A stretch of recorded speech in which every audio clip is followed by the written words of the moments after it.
Hello bachcho, let us read this question. A thin straight rod of length 2a carrying a uniformly distributed charge q is located in vacuum. Find the magnitude of the electric field strength as a function of the distance r from the rod center along the straight line perpendicular to the rod and passing through its center. तो इस question के लिए जो की concept होगा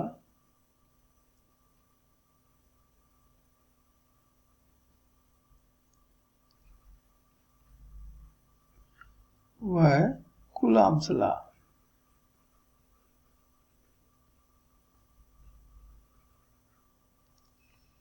तो हमारे rod का सेंटर है वो, और यहाँ से परपेंडिकुलर डायरेक्शन में r डिस्टेंस पर कोई एक पॉइंट है, मान लेते हैं P। हमें इसी पॉइंट P पर फील्ड स्ट्रेंथ के लिए फॉर्मूला डिराइव करना है। ये डिस्टेंस हम मान लेते हैं कि ये r0 है, जो कि O से y डिस्टेंस पर एक छोटा सा एलिमेंट जिसकी लेंथ dy है को ज्वाइन करने वाली लाइन है। ये भी मान लेते हैं कि एंगल हमारा थीटा है। तो बिल्कुल इतने ही डिस्टेंस पर हम O के दूसरी तरफ भी एक छोटा सा एलिमेंट जिसकी लेंथ उतने ही है dy ले रहे हैं। तो ये डिस्टेंस भी हमारा r0 ही होगा। अब इस dy एलिमेंट पर जो चार्ज है dq, यहाँ पर भी उतना ही चार्ज होगा dq, ये पॉइंट P पर अपने अपने इलेक्ट्रिक फील्ड प्रोड्यूस करेंगे। तो प्रत्येक एलिमेंट ने जो फील्ड प्रोड्यूस किया वो है, मान लेते हैं dE।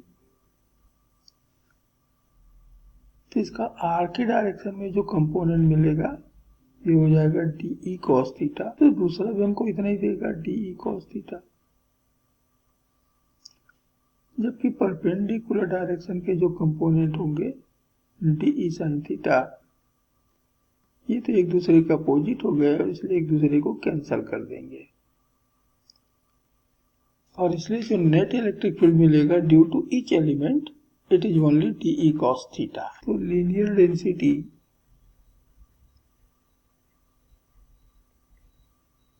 Of charge on the rod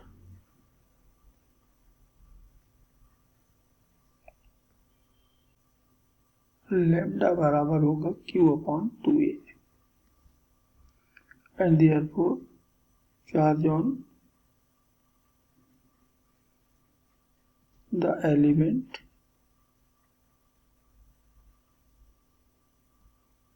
dq ये बराबर मिलेगा lambda into the length dy, and then electric field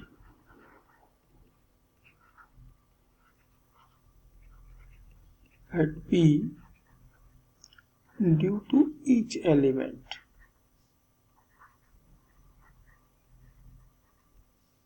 is equal to dE cos theta. अब यहाँ dE की वैल्यू मिल रही है कूलॉम्स लॉ के accordingly 1/4 pi epsilon not dq upon r0 का स्क्वायर इंटू cos थीटा। और इसमें हम dq की वैल्यू रख दें तो हमको मिला 1/4 pi epsilon not lambda into dy upon r0 का स्क्वायर इंटू cos थीटा। तो यहाँ मैंने dy के दोनों एंड को पॉइंट P से ज्वाइन किया, तो यहाँ पर एक एंगल बन रहा है, छोटा सा एंगल, ये हो जाएगा मान लेते हैं d थीटा। और यहाँ पर एक छोटा सा परपेंडिकुलर ड्रॉ किया है लोअर एंड से ऊपर वाली लाइन पर। हम इतने पोर्शन को थोड़ा सा बड़ा करके दिखाते हैं। तो इस फिगर में km यही हमारा dy है, सो इंटीग्रल KL है, cos theta is equal to KL upon KM।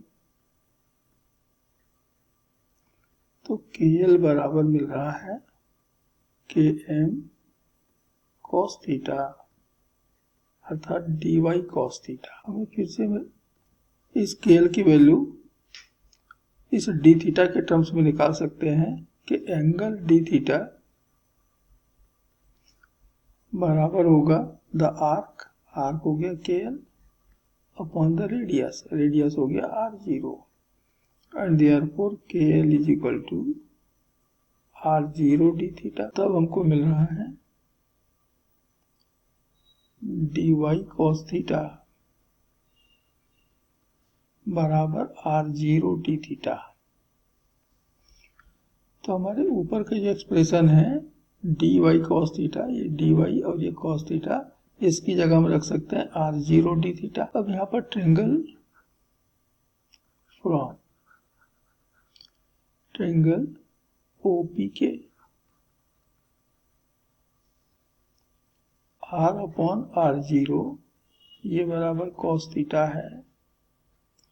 इसका मतलब है कि R0 बराबर है R अपॉन cos थीटा। तो ये दोनों वैल्यू हम इस एक्सप्रेशन 1 में रख देते हैं, 1, ये 2 और ये 3, और तब हमको मिल रहा है field at P due to the element. DE मान लें तो बराबर मिला है 1/4πε0 लैम्डा, और dy cos थीटा की जगह हमने रख दिया R0 d theta upon R0 का स्क्वायर। तो एक R0 तो कैंसिल हो गया और 1/4πε0 लैम्डा, और इस R0 की वैल्यू मैं रख रहा हूं R upon cos theta d theta. तो अब एक ऐसा एक्सप्रेशन मिल गया है जिसको कि हम इजीली इंटीग्रेट कर सकते हैं, and therefore net field at P is equal to integration of 1/4πε0 lambda upon R cos theta d theta. अब इस इंटीग्रेशन की जो लिमिट होगी वो होगा 0 से लेकर के थीटा की मैक्सिमम वैल्यू मान लेते हैं थीटा 0। तो यहाँ 1/4πε0 लैम्डा अपॉन R ये सब तो कांस्टेंट है, बाहर किया और cos थीटा को इंटीग्रेट किया। तो इलेक्ट्रिक फील्ड E बराबर हमको मिल रहा है 1/4πε0 लैम्डा अपॉन R, और cos थीटा को इंटीग्रेट करने पे मिला sin theta from 0 to theta 0। So 1/4πε0 lambda की वैल्यू भी मैं रख दे रहा हूँ Q upon 2a into R, और sin थीटा का इसमें लिमिट रखने पर हमको मिल रहा है sin थीटा 0। तो इस थीटा का जो मैक्सिमम मान होगा ये तब मिलेगा जबकि हम पॉइंट P को रॉड के एक एंड से ज्वाइन करें, उस समय थीटा की वैल्यू मैक्सिमम होगी और वही हमारी थीटा 0 है, और तब साइन थीटा 0 बराबर होगा perpendicular A upon hypotenuse √r² plus a²। तो हमें इलेक्ट्रिक फील्ड मिल रहा है 1/4πε0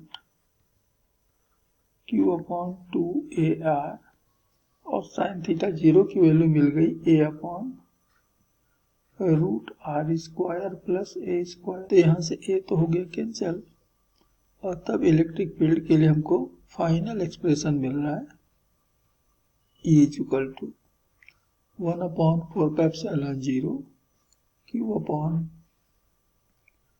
2r √r² प्लस a²। अब ये जो फील्ड मिला है ये हमारे रॉड के एक हाफ के कारण है, अपर हाफ के कारण हमने कैलकुलेट किया, तो इतना ही लोअर हाफ के कारण भी मिलेगा, सेम डायरेक्शन में मिलेगा, और इसलिए जो टोटल इलेक्ट्रिक फील्ड होगा वो इसका ठीक डबल मिलेगा। And therefore net electric field